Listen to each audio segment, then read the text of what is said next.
La arqueología no se limita a trabajar con objetos. También se nutre de otras disciplinas. En este caso, de la literatura. Partiendo de una pieza original del poeta Luis de Tejeda, la arqueología se me mezcla con el mundo literario para rescatar la vida y obra de un hombre enigmático y valioso. ¿Quién fue realmente Luis de Tejeda?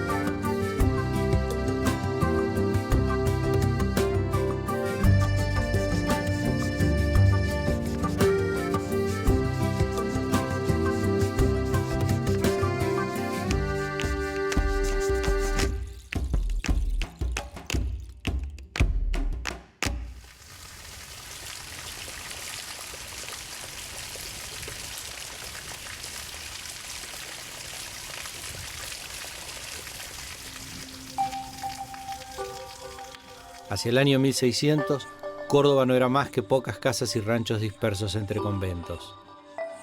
En ese contexto surgió un personaje tan contradictorio como interesante, un conquistador, militar realista y religioso, que supo ser además, a su manera, un revolucionario para la época. La ciudad de Babilonia, aquella confusa patria, encanto de mis sentidos, laberinto de mi alma, aquella que fue mi cuna al tiempo que el sol pisaba la cola del escorpión y él le miraba con rabia. Mientras canto y mientras lloro y entre memorias pasadas refiero agravios presentes, me escuche desde su alcázar.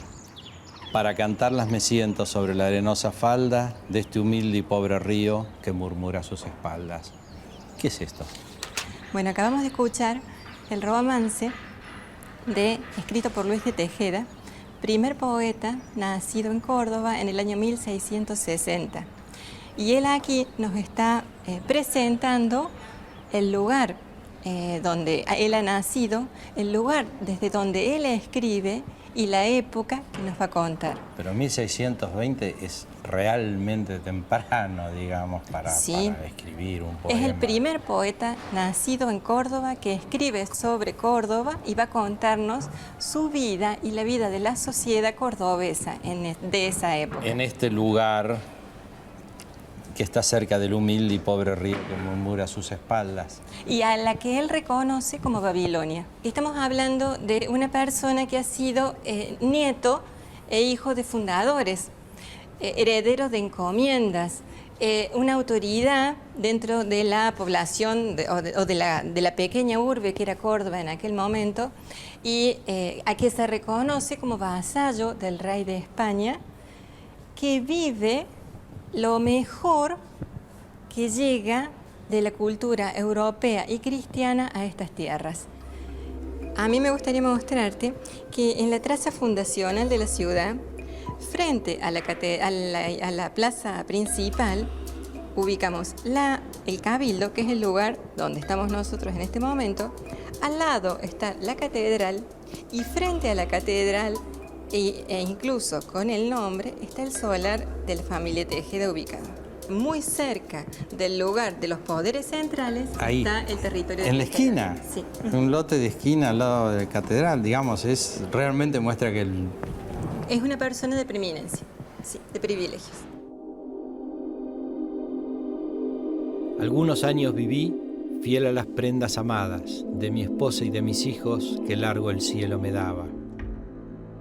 Las circes encantadoras, Babilonia de tus plazas, ya no con tanta violencia mi inclinación arrastraban.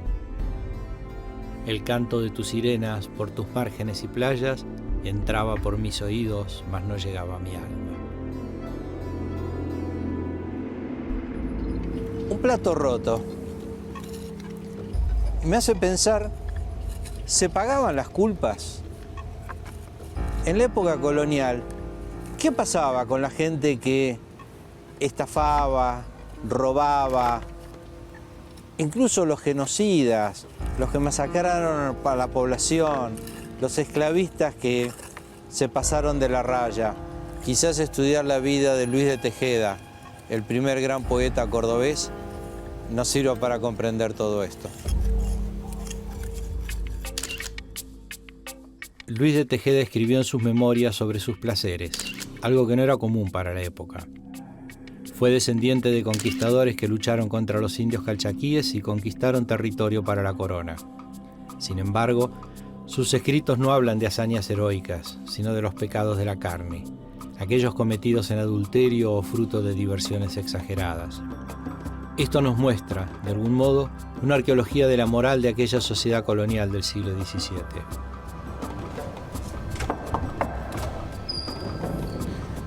Hola, ¿qué haces? ¿Cómo andás? ¿Cómo estás? Muy bien, adelante, bienvenido.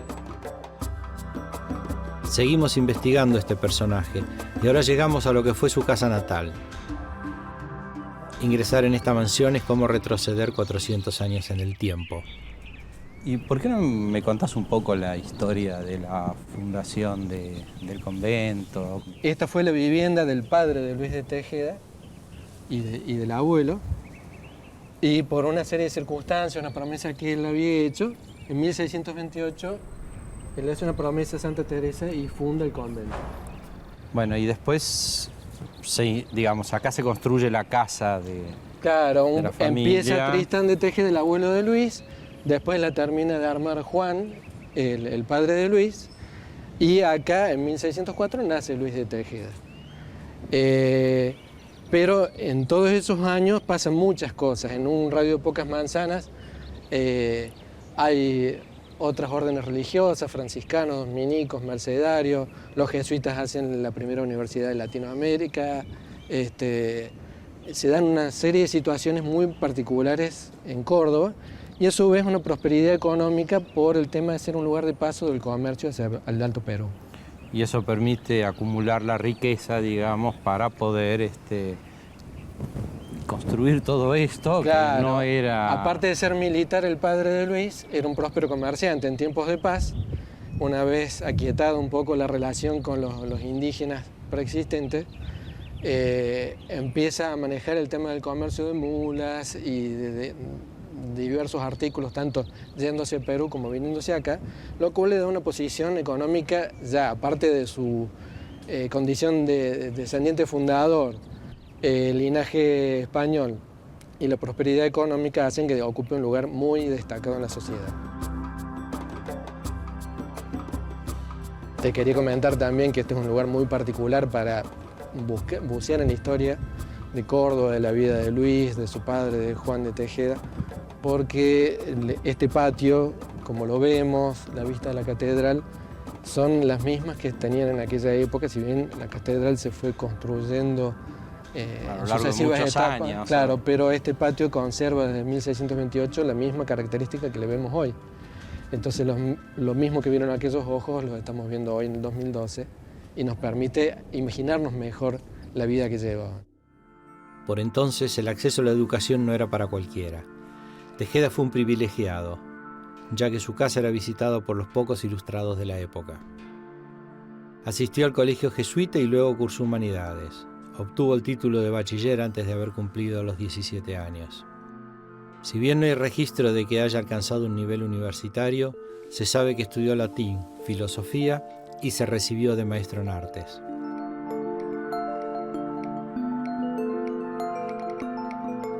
Mediante el hallazgo de objetos arqueológicos pertenecientes a esta familia, podemos descifrar cómo estaba constituida esta sociedad colonial cordobesa de hace 400 años. La arqueología se vale de elementos que nos cuentan una historia, nos retratan toda una época en la que fueron utilizados.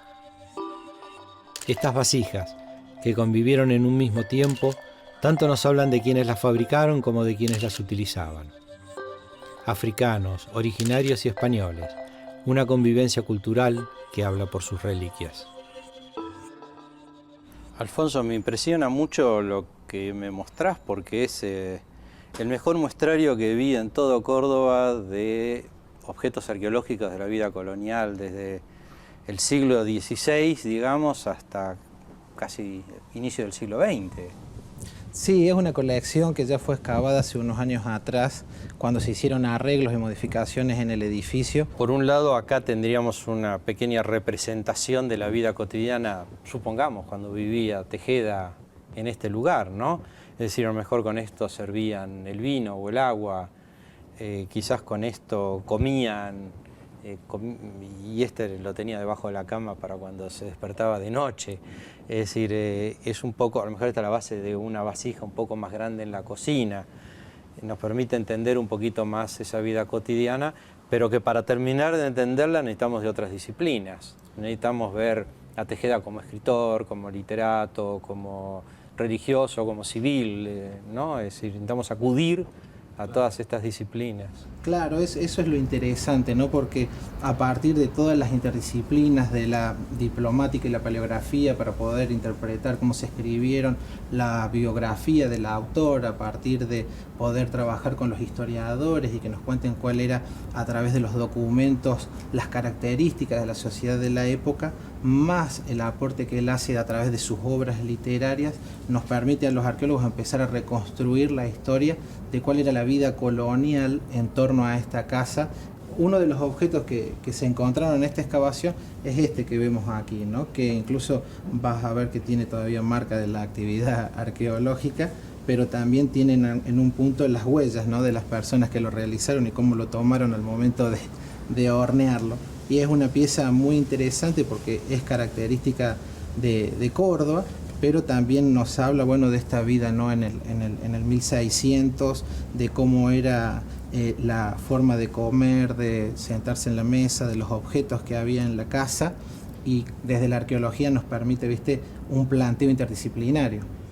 También nos muestra que la utilización de estos objetos no está hablando directamente de una clase social que utiliza un tipo de objeto, que los españoles iban a utilizar nada más que los objetos importados, sino que también van a utilizar objetos para la vida cotidiana dentro de la casa, que han sido realizados por mano de obra indígena o por mano de obra africana, ¿no? Es una utilización conjunta de los objetos que se tenía disponible en esta época de la colonia. Claro, porque ¿no? Estas mayólicas hechas en Triana, probablemente, ¿no es cierto?, lo de Sevilla, en el siglo XVIII,